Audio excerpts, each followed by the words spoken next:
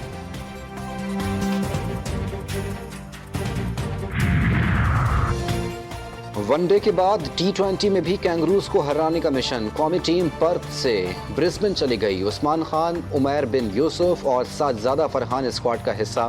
سفیان مقیم، عباس آفریدی اور جہادات خان بھی اسکواڈ میں شامل۔ T20 سیریز کا آغاز 14 نومبر سے ہوگا۔ پاکستان کے نعمان علی ICC player of the month قرار۔ قومی اسپنر نے پاک انگلینڈ ٹیسٹ سیریز کے 2 میچز میں 20 وکٹیں اڑائی تھیں۔ تقریباً 1 سال سے زائد عرصے کے بعد کسی پاکستانی نے یہ ایوارڈ اپنے نام کیا۔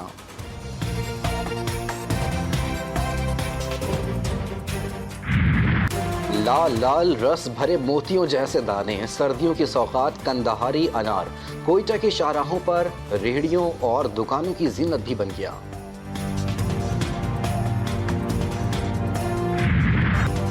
اور اسلام آباد لوک ورثہ میں سالانہ ثقافتی میلے کی رنگینیاں عروج پر۔ میلے میں پشتون کشیدہ کاری سے سجے ملبوسات کی نمائش، خواتین کے روایتی پہناوے، دستمال اور جوتے توجہ کا مرکز بن گئے۔